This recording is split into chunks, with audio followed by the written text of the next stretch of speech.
क्या बताते हैं परमात्मा? साईं इतना दीजियो जामे कुटुम समावे, हम भी भूखे ना रहे, अतिथि न भूखो जावे। इससे अधिक मांगना इस काल की जेल में हमारी महामूर्खता है कि इतना ही मांग लो बस तुम, इसमें सब कुछ मिलेगा। क्योंकि ये कलयुग है और कलयुग में मशीनरी जरूरी होगी।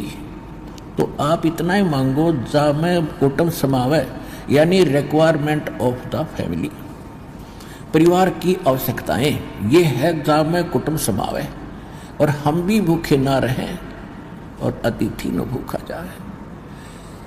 फिर देगा आपको। और फिर रहो मालिक के वचनानुसार चलो। फिर कैसे? जैसे परमात्मा कहते हैं, चिड़ी चोंच भर ले गई, नदी न घट्यो नीर, दान दिए धन घटे नहीं, यूं कह रहे साहब कबीर। परमात्मा अपना साइन कर रहे हैं इस वाणी को बोल करके, कह रहे साहब कबीर कि दान करने से धन नहीं घटेगा। ये नियम है ईश्वर का, परमेश्वर का। और दान सुपात्र को करे। गुरु बिन माला फेरते, गुरु बिन देते दान, गुरु बिन दोनों निष्फल हैं, चाहे पूछो वेद पुराण। देते को हर देत है, जहां तहां से आण, अण देवा मांगत फिरो, फिर साहिब सुने ना कान। अब परमात्मा ने एक भूमिका करके दिखाई हमारे को कि साईं इतना दीजियो जिसमें कुटुंब समावे। एक धानक, एक जुलाहा, सुबह से लेकर शाम तक एक बारीक बारीक तार इकट्ठे करके धागे और कपड़ा बुनता है।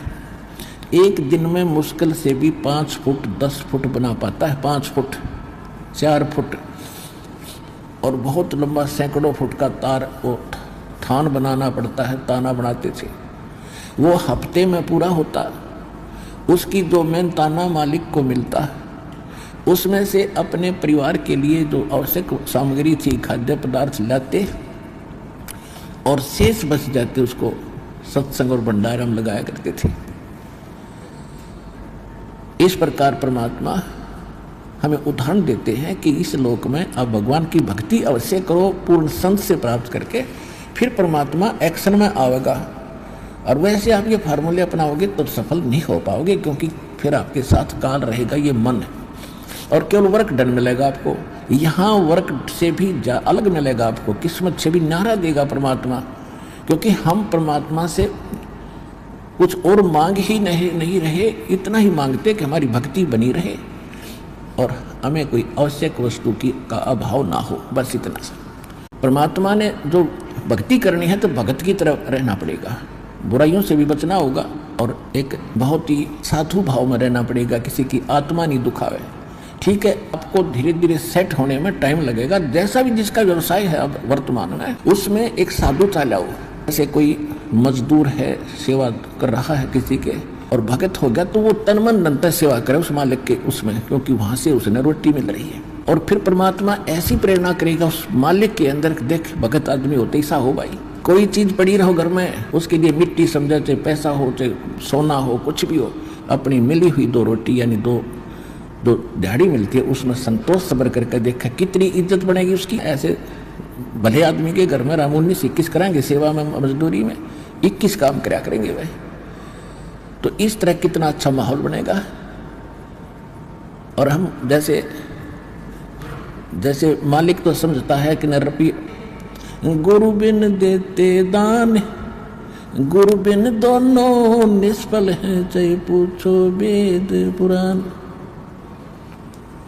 देते को हर देत है, जहां तहां से आण, अण देवा मांगत फिरो, फिर साहिब सुने ना कान। अब परमात्मा ने एक भूमिका करके दिखाई हमारे को कि साईं इतना दीजियो जिसमें कुटुंब समावे। एक धानक, एक जुलाहा, सुबह से लेकर शाम तक एक बारीक बारीक तार इकट्ठे करके धागे और कपड़ा बुनता है। एक दिन में मुश्किल से भी 5 फुट 10 फुट बना पाता है, 5 फुट 4 फुट, और बहुत लंबा सैकड़ों फुट का तार वो थान बनाना पड़ता है, ताना बनाते थे, वो हफ्ते में पूरा होता। उसकी जो मेन ताना मालिक को मिलता, उसमें से अपने परिवार के लिए जो आवश्यक सामग्री थी, खाद्य पदार्थ लाते और शेष बच जाते, उसको सत्संग और भंडारा में लगाया करते थे। इस प्रकार परमात्मा हमें उदाहरण देते हैं कि इस लोक में अब भगवान की भक्ति अवश्य करो, पूर्ण संत से प्राप्त करके फिर परमात्मा एक्शन में आवेगा। और वैसे आप ये फार्मूले अपनाओगे तो सफल नहीं हो पाओगे, क्योंकि फिर आपके साथ काल रहेगा ये मन, और केवल वर्क डन मिलेगा आपको। यहाँ वर्क से भी अलग मिलेगा आपको, किस्मत से भी नारा देगा परमात्मा, क्योंकि हम परमात्मा से कुछ और मांग ही नहीं रहे, इतना ही मांगते कि हमारी भक्ति बनी रहे और हमें कोई आवश्यक वस्तु की अभाव ना हो, बस इतना सा।